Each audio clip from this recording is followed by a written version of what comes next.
বলিউড যেন এক আলো আধারের রঙ্গমঞ্চ, যে রঙ্গমঞ্চে কখনো হয় সম্পর্কের মালা বুনন, আবার কখনো সেই মালা ছিঁড়ে হয় বিচ্ছেদের সুর। এভাবেই যেন এগিয়ে চলেছে সিনেমার বড় এই ইন্ডাস্ট্রি। অনেকদিন ধরে বলিউড সিনেমার দুই কাপল ঐশ্বরিয়া রায় ও অভিষেক বচ্চনের বিবাহ বিচ্ছেদের গুঞ্জন ছিল চারিদিকে। তবে আসল ঘটনা কি তা নিয়ে এবার মুখ খুলেছেন সাবেক বিশ্বসুন্দরী ঐশ্বরিয়া রায়। সেই ঘটনার বিস্তারিত জানুন দেবরায় দীপ্ত রিপোর্টে। বছর খানেক ধরে বলিপাড়ায় ঐশ্বরিয়া রায় ও অভিষেক বচ্চনের বিবাহ বিচ্ছেদ নিয়ে জল্পনা তুঙ্গে। শোনা যাচ্ছিল বচ্চন পরিবারের সঙ্গে ক্রমাগত নাকি দূরত্ব বাড়ছিল অভিনেত্রীর। মাসখানেক আগে ননদ শ্বেতানন্দার 50তম জন্মদিনের পার্টিতে দেখা যায়নি অভিষেক ঐশ্বরিয়াকে। তার আগে বচ্চনদের দীপাবলির অনুষ্ঠানে অনুপস্থিত ছিলেন অভিনেত্রী,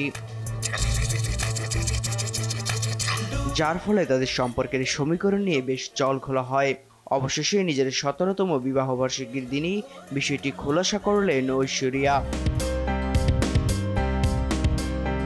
2007 সালে অমিতাভ বচ্চনের ছেলে অভিষেক বচ্চনের সঙ্গে 7 পাকে বাঁধা পড়েন ঐশ্বরিয়া রায়। প্রায় 16 বছরের দাম্পত্য জীবন অভিষেক ও ঐশ্বরিয়ার। অভিষেকের সঙ্গে বিয়ের পর বলিপাড়ার এমন কোনো অনুষ্ঠান নেই যেখানে ঐশ্বরিয়া একা উপস্থিত ছিলেন। সবসময় অভিষেকের সঙ্গেই দেখা যেত তাকে, কিন্তু গত বছর যেন বদলে যায় সেই চিত্র। একে অপরকে ছাড়াই যাচ্ছেন সব জায়গায়। গত প্রায় 2 দশকের পথ চলায় একাধিকবার বিভিন্ন ধরনের গুঞ্জন তৈরি হয়েছে বচ্চন পরিবারকে ঘিরে। এবার অবশ্য সব জল্পনার অবসান ঘটিয়ে 21শে এপ্রিল অভিষেক ও মেয়ে আরাধ্যের সঙ্গে ছবি দিলেন ঐশ্বরিয়া। ক্যাপশনে শুধুই ছিল হৃদয়ের ইমোজি। মায়ের কাঁধে মাথা দিয়ে রয়েছে আরাধ্যা, আর মেয়ের মাথায় থুতনি ঠেকিয়ে পোজ অভিষেকের।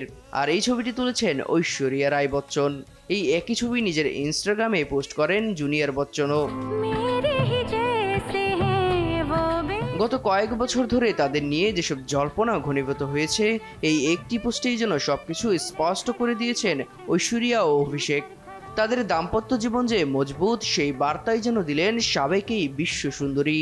আর সেই সঙ্গে বিচ্ছেদ গুঞ্জনে সব হিসেব নিকেশের খাতা ক্লোজ করে দিলেন বচ্চন পরিবারের এই বধূ। দেবরায় দীপ্ত, দেশ বিনোদন।